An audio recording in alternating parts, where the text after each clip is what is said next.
Kothamangalam Mar Basil higher secondary സ്കൂളിലെ പ്രവേശനോത്സവം municipal chairman K Tomy ഉദ്ഘാടനം ചെയ്തു.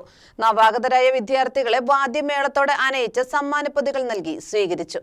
കോതമംഗലം മാർബേസിൽ ഹയർ സെക്കൻഡറി സ്കൂളിലെ പ്രവേശനോത്സവം മുനിസിപ്പൽ ചെയർമാൻ കെ ടോമി ഉദ്ഘാടനം ചെയ്തു. നവാഗതരായ വിദ്യാർത്ഥികളെ വാദ്യമേളത്തോടെ ആനയിച്ച് സമ്മാനപ്പൊതികൾ നൽകി സ്വീകരിച്ചു. ഒറ്റത്തവണ ഉപയോഗിക്കാവുന്ന പ്ലാസ്റ്റിക്കിന്റെ ഉപയോഗ നിയന്ത്രണവുമായി ബന്ധപ്പെട്ട പ്രവർത്തനങ്ങൾക്ക് സംസ്ഥാന അവാർഡ് ലഭിച്ച പരിസ്ഥിതി ക്ലബിനെ മുനിസിപ്പൽ ചെയർമാൻ പ്രശംസിച്ചു. സ്റ്റേറ്റ് ലെവൽ ആന്റി ഡ്രഗ്സ് അംബാസഡറായി തെരഞ്ഞെടുക്കപ്പെട്ട സ്റ്റുഡൻസ് പോലീസ് കേഡറ്റ് അലോണ ഷാജിയെ ചെയർമാൻ ബാഡ്ജ് അണിയിച്ച് സർട്ടിഫിക്കറ്റ് നൽകി അഭിനന്ദിച്ചു. മാർത്തോമ ചെറിയപള്ളി വികാരി ഫാദർ ജോസ് തച്ചേത്തുകൂടി അധ്യക്ഷത വഹിച്ച ചടങ്ങിൽ പ്രിൻസിപ്പൽ ഫാദർ പൗലോസ് പി.ഒ. സ്വാഗതം ആശംസിച്ചു. സ്കൂൾ മാനേജർ ബാബു കൈപ്പിള്ളിൽ, പള്ളി ട്രസ്റ്റിമാരായ K Joseph, A B. Chelattu, ward councillor Rins Roy, PTA president Saneesh A.S., മാതൃസംഗമം ചെയർപേഴ്സൺ ഗായനി K.S. എന്നിവർ ആശംസകൾ അറിയിച്ച് സംസാരിച്ചു. Kothamangalam traffic police inspector Basheer C.K. നടത്തിയ ബോധവൽക്കരണ ക്ലാസ് രക്ഷിതാക്കൾക്ക് ഗതാഗത നിയമബോധം നൽകാൻ സഹായിച്ചു. ഹെഡ്മിസ്ട്രസ് ബിന്ദു വർഗീസ് കൃതജ്ഞത രേഖപ്പെടുത്തി. സ്റ്റുഡൻസ് പോലീസ് കേഡറ്റും ജൂനിയർ റെഡ് ക്രോസും ചേർന്ന കൊച്ചുകൂട്ടുകാരെ സ്വീകരിച്ചു.